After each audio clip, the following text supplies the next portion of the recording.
I didn't believe in myself as much as others did. Got myself in a lot of debt doing that. I said, like, listen, I need to get out of my comfort zone. I need to do this. I need to push myself. Welcome to the Hall of Fame Business Podcast. I'm your host, Santini Lancioni. I'm founder of one of the top producing real estate investment companies in New Jersey. I will be having conversations with some of the nation's most successful real estate professionals and business owners. My goal is to educate, elevate, and inspire anyone looking to take their business to the next level. What's going on, everyone? I'm here today with Madalina Tutugano. Yeah, that's her name. I'm excited to have her here today. She's a very, very impactful person to our business. Just a little bit of background about her. She did about $14 million or a little over $14 million last year as a solo agent at Keller Williams, which that's a lot of business if you guys don't know. She did about 30 flips, a mixture between wholesaling and fix and flip, which is, again, impressive. And yeah, she has investment property in Romania. Yeah, I have an investment in Romania and a few in here in the United States, and I'm hoping one in Dominican Republic. Awesome. So a lot of great things that she's doing. It has a lot of good things going on. So I wanted to, glad to have you here today. And I'm very happy to be here. Thank you for inviting me. Awesome. Let's talk about your background, because I think that's the most interesting thing about you is the fact that you're from a different country. So get into it. I actually first came to the United States in 2013 as a J1 student. I really liked it.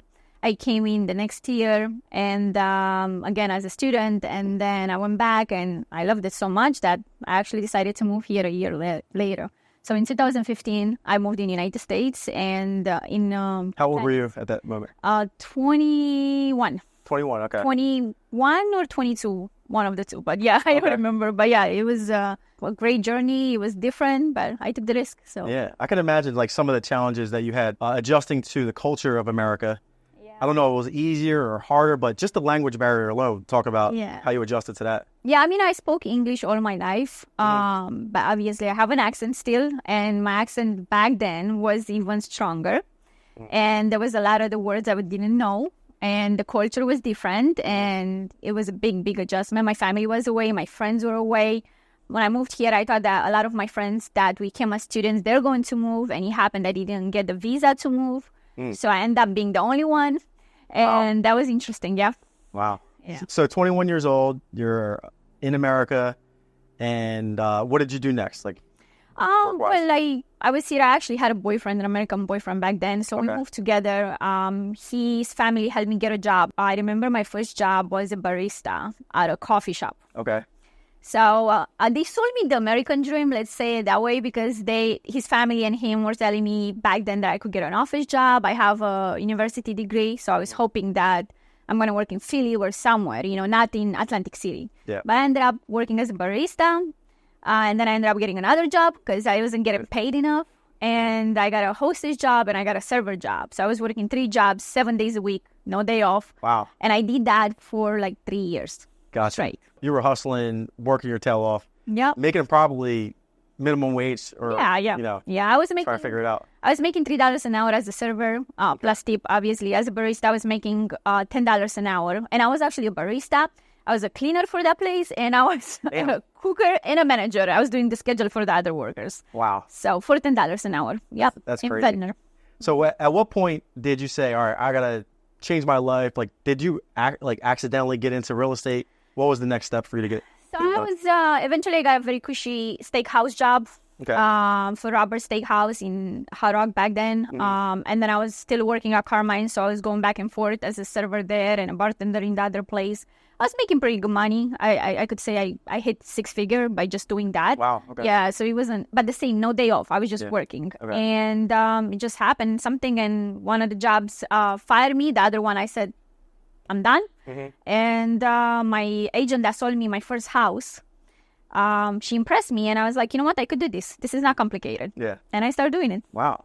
All right. So you bought a house while you were starting to do well at the steakhouse. So did that pique your interest when you were like looking on the market, trying to identify what kind of house to move into? Did you look at it as an investment? Yes. So I said to my agent, I don't want a remodel house. Okay. I want to get my hands dirty. I want to make this house the way I want to make it. Okay. And I don't want to pay somebody like to make money off of me, kind of thing. I was a bit like of European mentality back then. So I didn't know anything. I didn't even know what's an HVAC. I didn't know what it was, ductwork on a house, the roof. I didn't know that's shingles on the roof. Like, I had no idea. Houses in Europe are different from houses here. So I got into this fixer-upper in 2018. It was just a mess. It was mold in the house. It had plumbing issues. I had to remodel the whole kitchen. Wow. I didn't know any contractors. I thought that I know better, but I didn't. But I made it. I made it happen, actually. I got myself in a lot of debt doing that. Yeah. But I made it happen. I changed the roof. I did new HVAC. I did new plumbing. I did new kitchen, new bathrooms, flooring throughout the house. So you did everything. Yeah. Yeah. And I was literally like 25 back then. So I was like, it was a crazy journey, but I made it happen. It was fun. So you got your crash course right away into the construction world. Yeah. You were buying a house that was distressed a little bit, needed work. So you could see like where it's heading. Yeah, so I loved it so much. And then, I become an agent. You know what I loved the most about being an agent and working with her? That I could go to people's houses. Yeah. It was weird. And foreclosures and all type of homes. And that caught my attention. I'm like, oh my God, this is so cool. And I see different houses and, different styles in people. And I don't know, it started inspiring me. And I wanted to do it more. It was kind of like an addiction. Yeah. And it seems like you were already in the people business because you're a server. Yeah. You're at the barista business before that. And it's just like an easy transition. Plus, it seems like you're starting to grow some passion about real estate. Yeah. And now I could talk to people and make way more money if you become a super agent. Exactly. So yeah. So then I just switched to real estate. I went to school. I was in unemployment for a little bit. What year was this when you? 2018. Okay. 2019 I went to school. I'm sorry. Okay. 2019 I went to school. Okay. And I went to real estate school, and then from there I just started basically little by little, like learning more. I wanted to surround myself with people that are like-minded, but I didn't want people that are like the same level as me. I wanted people that are like 10 levels above me, right? So I could take my business to the next step. And I wanted to get into investments because even that, it was so much stress on me when I did that house, my first house, right? Yeah. I was 24. I wasn't 25. I was 24, and it was so stressful. But I remember that I said, like, listen, I need to get out of my comfort zone. I need to do this. I need to push myself because it was cushy with my ex-boyfriend. I was at his house. He had a pretty house. His family were all over me. Like, it was easy. I wanted something that was hard. So that's basically when I got into real estate. I wanted to be with these people that were successful. Yep. So I could, again, get out of my comfort zone. And even that I don't know anything. Like, when I tell you nothing compared to these people, nothing. I was clueless. But you know what? I was sitting there and listening and asking questions. And, I remember I told the guy that owns my office, I was like, listen, I want to flip a house like you. How do I do that?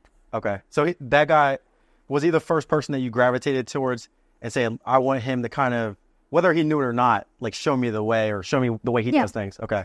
Yeah. Gotcha. And he was a flipper and he owned the brokerage as well. Yes, he owns my brokerage. He's a flipper. He had a bunch of rentals on his own.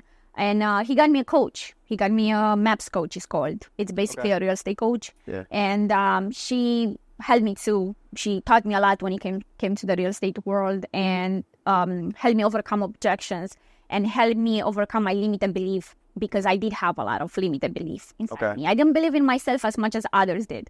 So she helped me out a lot. And then he told me, just find a house. And he's like, you don't have to come up with any money. I'll flip it with you. Just find a house. And I was on the phones every day. And I found a house. Wow. What year was that when you found your first house? 2021. 2021. Okay. So COVID hit right before that. How did you adjust? Did it help you? Did it hurt you during those years? No, it helped me. It helped me because at the beginning when I first got into real estate, I did get a job at Borgata. I was working nightlife. Okay. So it was weekends working at Borgata to, I have bills to pay. And at real estate, when you first come in, you don't make a lot of money. So I was doing the job at Borgata and I was doing real estate. When COVID hit, everybody got laid off. And that gave me 1,000% of my focus on real estate. And while people were sitting at home on their cushy couches and watching TV, I was trying to, scale my business. So that's when I started going, after people. That's when I started calling people and being, coming from a contribution point of view. Right. Hey, are you okay? Is there anything that we could do? We did a bunch of, we had people, we went and dropped off baskets of food or toilet paper because it was not toilet paper. Yeah. So that's how it kind of helped my business grow. Gotcha. So how were you generating leads at that time?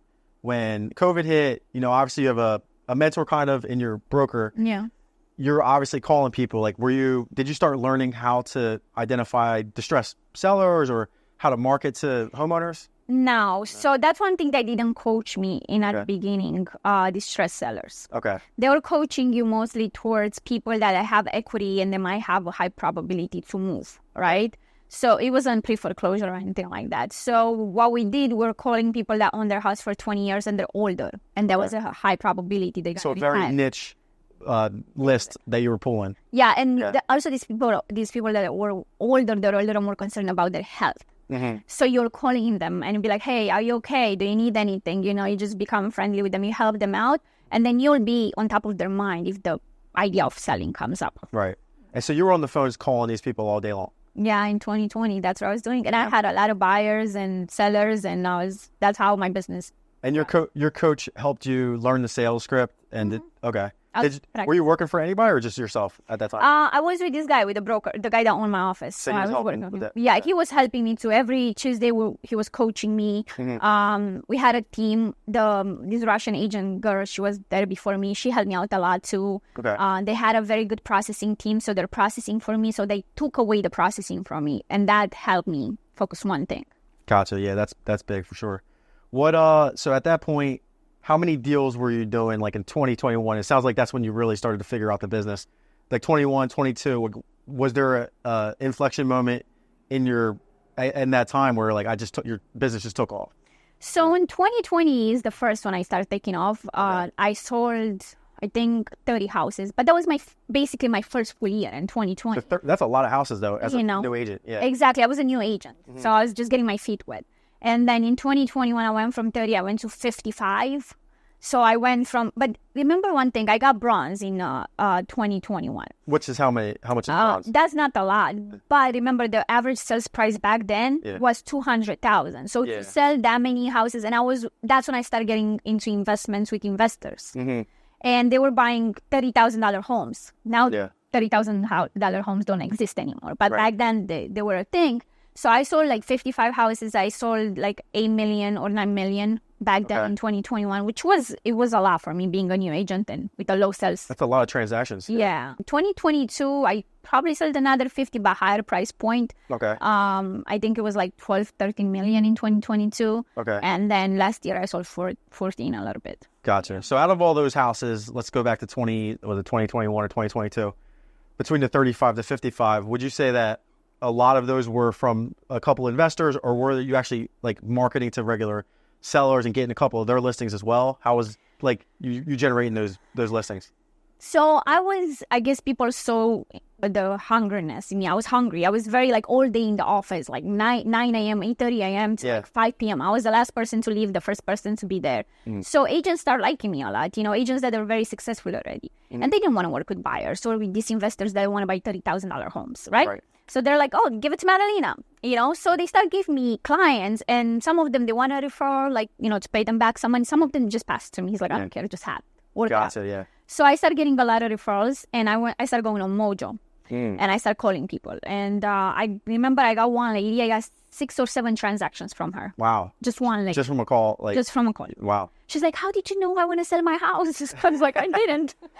But, it was great. So that's how I started getting a lot of my business and a lot of these, and I spoke Spanish. So I got a lot of Spanish-speaking clients, investors. Yeah, how many languages do you speak? I speak Romanian, English, Spanish, and I used to speak Italian, but if you don't practice, you forget. Gotcha. I know a few, like, hey, how are you? And That's impressive. You lived in Italy too, right? Yeah, I did. That's interesting. It was fun. Yeah. It's amazing. So you can see, like, so right now you got a lot of newbies that are hitting roadblocks, whether it's limited beliefs, whether it's experience, they don't have the right circle. I think you're a great example to tell people, like, listen, I'm from a different country, right? I didn't have any advantages. You latched on to someone that showed you the way, and you bought in, you worked your tail off, and you're here now. Like, the type of numbers you're doing now between your flipping, your real estate agency business, it's very impressive. And, like, you're only getting started because 2019, that wasn't too long ago. Yeah. That you're kind of new still, and to be putting up numbers that someone 20 years in really should be hitting, it shows a lot of character from you I think your culture plays a lot of part into that because the Americans, like we're a service-based industry. Yeah. Like everything's service-based where, you know, in other countries, you got to work with your hands, you know, Yeah. it's not as poor. They don't have the same advantages as us. So I think you're cut from a different cloth. Yeah, and you come with more ambition, I think, than people living here. People take a lot of things for granted, and that's what I see in the new agents. They come in and they feel like everybody should hand them stuff. You know, hey, there's a lead. Hey, there's a client. But I didn't come with that mentality. People started giving me stuff because they saw that I was hungry and I was actually putting in the effort. You know, so that's the wrong way to look at things. You should just work on you first and have a set goal. What do you want to do? Whether you want to work with investors, $1 million homes, just find somebody that could guide you because that's the most important part. Yeah, I think that's some good advice right there. And your story alone should inspire people to like say, hey, listen, let me stop making excuses and get out there. And, you know, you might not have success your first year and you might not be as driven as someone like you, but at the end of the day, it's going to work if you you make the calls. To me, I tell my guys, if you get on the phones, as long as you're talking to people, you're going to make money. Exactly. But if you're sitting there on your phone on Instagram making excuses, I can't help you. Like, unfortunately. There is no way that you're going to make money. I mean, listen, there's people that they make money off social media, but we're not in the business that we're going to make a lot of money off social media. We're in the business that you actually have to put yourself out there and meet people, you know, and build relationships with either with agents or people like you or, you know, other investors or, you know, even investors that they just focus on rentals or anybody, you know, bank, like asset managers from banks, anybody, include lawyers, you know. 100%. There's I'm listening to some book now. It's called Letters, was it the Rockefeller Letters? He wrote letters to his son. There's really no like sequence or path on the story, but they just read the letters and he tells his son that you got to take action. Like that's the number one thing. Like if you're always worried about, you have fear. And a good example is like you bought your first house. That house, right? Think about who your neighbor was. Your neighbor introduced us, and we started doing business together. Yeah, so like you never know the what opportunity. Like what's gonna branch off. Like if I give you this $30,000 listing, most people don't want it. What happens if I meet a big time investor? Like you don't know what that leads to. Yeah, exactly. You fix up that house, guess what? You don't meet Matt. And Matt maybe doesn't introduce us. You know what I mean? So crazy the way things work. I found a post which was pretty cool. I'm going to read it to you. I saved it. And it just reminded me of my mindset. It says, luck is what happens when preparation meets opportunity. So I always say it's like, it's not necessarily it's luck. It's you took an initiative to do something. That's what created your luck. Right. You know, like a lot of people says about certain investors, hey, you know, they're millionaires now because they got in at the right time. Yes. But they did take the action at the right time. They did take an action. Exactly. There was an action behind it. Yes, it was awesome if maybe I had the finances and the capital that I have today. I had it back in 2018. Probably I'll be way higher than I am right now. Yeah. But guess what? It's never too late. No. You know, just take that step. You got to start somewhere, and you got to be consistent. And, you know, you just sold a deal for us, and we made, you know, $350,000 on it. But in my head, like some people would be like, they're lucky. They're like, you know, how many times like how many pieces of mail, how many cold calls we made, and thousands of dollars I spent. Yeah, and like we probably talked to a million people just to get that one big deal. Yeah, because we're consistent. We got a little luck, but it's consistent. We wouldn't have had that luck if we didn't put ourselves out there. But that's exactly the action that you took. Yep, the preparation behind the luck, because there is no. I don't think there's no like you're not going to sit on your couch at home watching TV and somebody's going to drop a bag of money on you. That's not going to happen. No. You know, and you'll be like, oh my God, I was so lucky the money came from the sky. Yeah. It doesn't happen. 100%. Another question I have for you, because now that you're becoming, people don't even know about you. That's the crazy part. And, you know, you're one of the biggest investors I know. And not mention you're a female, right? That's any gender. But being a female investor, what are some of the challenges and advice you can give other women out there that are looking to, you know, take it to another level or maybe have this limited belief that this is a male-dominated industry? It is a male-dominated industry. It's true. But that doesn't mean you cannot do it. And I think the reason that it's a male-dominated industry is because most of the males are, the females usually, they have kids, they get distracted with family and they don't do much anymore. You know, they step back, right? Raising the kids. Biologically, you're at a disadvantage. Exactly. Yeah. That's what it is mostly. But that doesn't mean that once your kids are growing up enough, you cannot do it. You know, you can still do it. Or if you don't have kids and if you feel like you don't know what you want to do and you have a little bit of capital or you have an idea, run it out by people. You know, you never know what's going to turn into it. And it doesn't mean anything if you're female. You're holding yourself back. Yes, you're going to find, people that are, especially contractors, they're going to discredit you. They're going to be there and be like, oh, she's pretty, she's young, she doesn't know. Let me quote her for a house like 300,000 renovation, right? Yeah. I'm just saying. And you look, to me, I look at them and I laugh. And I was like, I might be young and I might be a female, but I know I know what the numbers are. This is not my first rodeo. This is probably my 30th, my 40th. I know how much it should cost. So I think that's the biggest hurdle as a female. So sit in front of a male and tell them that you know what you're doing, and you tell them respectfully and put a boundary, put that wall. And I feel 1,000%. Anyone could do that. I don't think there is a, half the battle is earning people's respect and having enough credibility, and so they don't take advantage of you, right? And being a female, you're already against the wall, or you're behind. You got to figure out a way to make it an even playing field. Yeah. And it's unfair a lot of times. But you could show them that you know what you know. You could show them that you know what you're talking about. You come in a house and you're being very specific, and they know by the way you talk. So it doesn't happen to me as much as it happened, like, let's say 2 years ago with contractors to tell me, hey, this house to renovate is like, I don't know, $150,000, when I know in reality $75,000. So I tell them, like, okay, explain me this number. I sit down with them and I'm like, okay, well, this is exaggerating. Like, it's okay, I'll find somebody else. And once you tell them no and you find somebody else and they see that you did it, then they come back and they apologize and they'll just do it. Yeah. Next time they don't do that anymore, Exactly. It's a small area too, what you hear in a bigger area, but in Atlantic County, we know each other. Yeah, exactly. You're a big fish down there. No. Yeah. No, I'm a small fish in a big pond. That's what I like to say. Yeah, definitely are. All right. So what are some of the pros and cons for you, being a agent, but also being such a heavily involved in flipping houses and being an investor? Is there any, what's the cons to that? Would you say? The cons of being an investor agent is that you cannot do certain stuff as an investor agent. As an agent, you still have a fiduciary duty at all times, right? So when you go in a seller house and you know that in reality the house is worth $300,000 and they want $150,000, right? You can't be going there and be like, okay, I'll buy your house for $150,000, because this guy could turn around and you have to disclose that you're an agent at all times, and he's gonna feel like you've hidden the actually value of the house. Yeah. So he kind of holds you back from some opportunities, I think that's the biggest disadvantage of being an agent and an investor. Gotcha. Okay. So right now, what is your best way to find deals? The market's like really challenging for most people. How do you find deals? Like, is there a certain like secret that you can give people?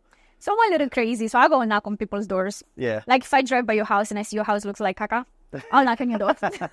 You might have a reaction, but how many times you see like a, girl like or a woman coming to your door and gonna be like, I'm gonna shoot you. Yeah. That doesn't happen, right? They're gonna either say no to you and that's it, or they'll take your card, they'll call you, or maybe, who knows, it's gonna turn into a deal. For me, it worked. Yeah. It works. And being an agent too, you can go up there with like a little lighter, like, hey, listen, looks like, not to get in your business, but you need like there's deferred maintenance here. Things are going to have to get done. I'm an agent. If you ever are looking to sell your property, I'm also an investor. So like having both those options is, it's a good way to approach. Where I would go in like a bulldog and be like, I want your property right now. They might throw me out of the, off the porch. That's the thing. It's gonna be like, what are you doing here? Yeah. Like you wanna, so I think that's an advantage. I think that's an advantage to be an investor female. Mm-hmm. There you go. I found an advantage for it. Yeah, there you go. People are more receptive to me than would be to you. I mean, nothing against you. I guess it depends who answers that door. Yeah, it depends, because if it's a woman, might be more receptive to you than to me, but it's okay. That's true. So what's the biggest loss you've taken in the business, whether it's a deal or investment, whatever it is? It's the Summers Point house. I always say that house is going to always haunt me. Pat Sheck sold me that house. Thank you, Pat. It could have been a great deal, but I think we messed that up big time. What would you have done differently from the start? I would have fired all the contractors and just hire somebody else. It's the contractor that messed me up. Because they are good, but that house needed so much work that they were not good for that type of house. They're good for like more like kitchen, bathroom, cosmetic stuff. When you remove beams and walls, I should have hired my other contractor, which is a little more expensive, but in the end, it cost me double of what I was supposed to spend. I was supposed to spend $50,000 on that house. I spent $100,000, so I made literally like $4,000 on it. Oh, so you didn't lose? No, but $4,000 after 8 months worth of work, like that's a loss. All right. Yeah, I can see that for sure. What was your biggest win? My biggest win is this house in Pleasantville, actually under contract right now. I think we're going to make 100 something on it. Damn. Okay. Doing nothing to it. Wow. So that was a good deal. It was out of nowhere. This lady thought she knew me. She reached out to me. She's like, I want to sell my house. I'm like, okay, cool. I didn't even know who she was. I went to her house and she confused me with this agent in our area. Her name is Madalina. And she thought that was her. Jeez. So that's how I got the house. That's my biggest win so far. That's funny. Do you have any coaches right now? What do you do for personal development or education? I do watch a lot of podcasts myself online. I read books. I try to read as much as I can, but I'm not gonna lie, I fall asleep after a page or two. Yeah, so, it's hard to read when you're working so hard all day. Yeah, it's tough. I try to journal. I try to keep myself busy and again meet with people like you where, people that are very successful, and I try to ask questions and, learn as much as possible. Obviously the industry is changing a lot, so you got to keep up with it and change with it and adjust with it. But that's basically what I do.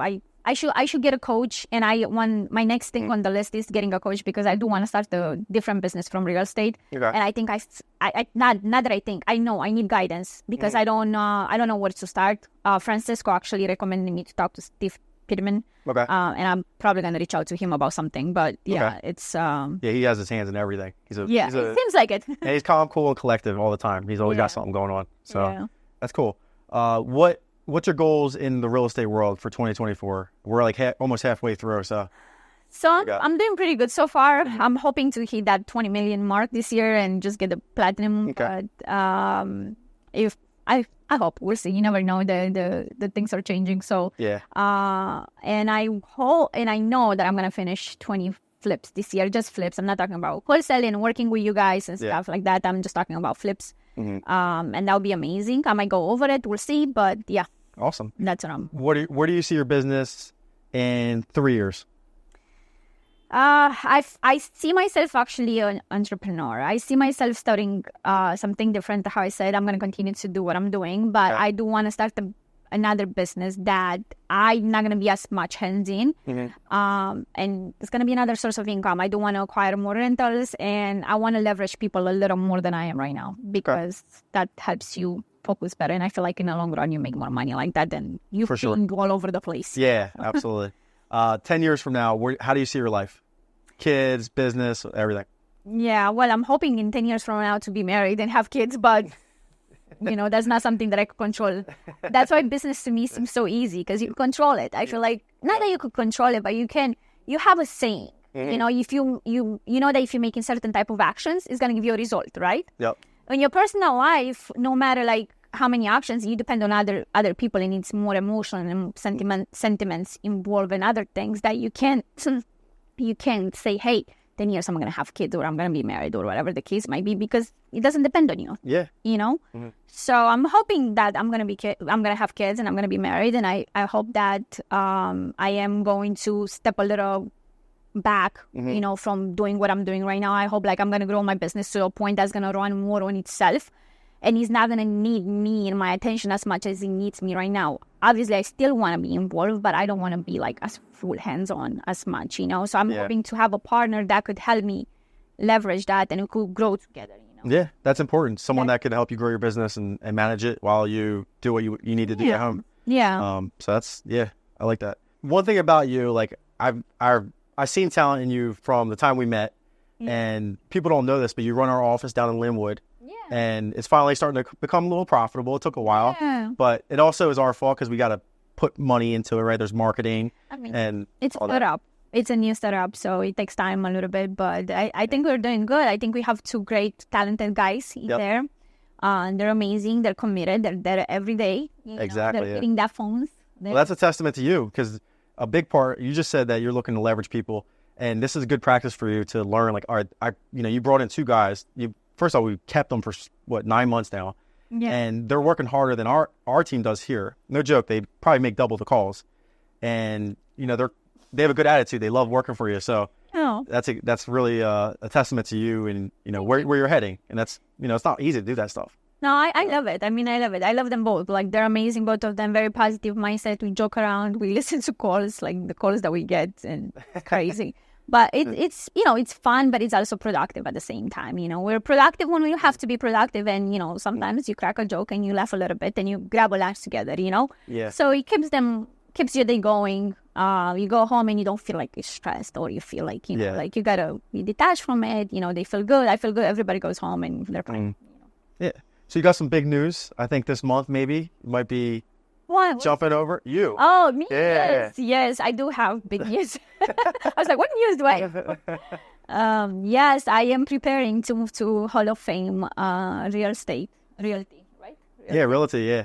HOF Realty. HOF. Yeah. I'm sorry. Yeah. HOF. We try to keep the two a little distant, but. Yeah, I am. I'm getting my stuff over. I already have the first contract under Coffee's name instead of mine. And I have another one coming in. Probably is gonna go under his name again. Okay. And then I'll just do an addendum and move it. But for right now, just to get things moving. I have a lot of houses under contract there, but it's okay. I'm just like, this is the last. Next week is my last week there because I'm closing the 8 apartments finally. Oh, are you good? Yes, that's huge. I'm done. Yeah. They were. And I'm happy because they sold that for 800, so they're getting 400 each. Yeah. And they're gonna buy another thing, so it's gonna give me some business too. That's huge. Yeah. So that's exciting. So I'm very, very excited. Yeah. It just puts everything back to like, all right, I want to get you to platinum. That's gonna be one of my big goals this year. Is like, can I get Madalina there? You control the entire shore market for us, so that's gonna be big, and we're gonna keep feeding you down there. And then you also run our other division, you know, so. Yeah. It's like a the perfect storm, and I couldn't be happier to have someone like you running that ship down there. No. It's just, you know. I'm very happy working with you guys, and, you know. Awesome. Having you and Jesse's amazing. He's so smart and so focused. This guy is like, I don't know, he's like a computer almost. You know, like there is no stopping for him. Yeah. He's so smart, and you the same. You have so much knowledge, and you're a very personable person. You know, it's easy to. I mean, for me right now, it's easy to talk to. Thank you. You know, and I just, you know, I don't like doing this type of stuff, being in the front of cameras, but here I am talking to you. No, it's good. We're gonna be a big year. I'm happy to, you know, get you over, and yeah, that's it. I think let's have a big 2024. We will. So. I know we will. We're going to do great. We're going to crush it. Then it's going to go over a bigger 2025. Awesome. Yep. Well, stay tuned. Appreciate you guys watching. We will be back next week, hopefully, with another guest. But Madalina, thank you for your time. Thank you. It was a pleasure. Thanks for having me here. All right. See you guys.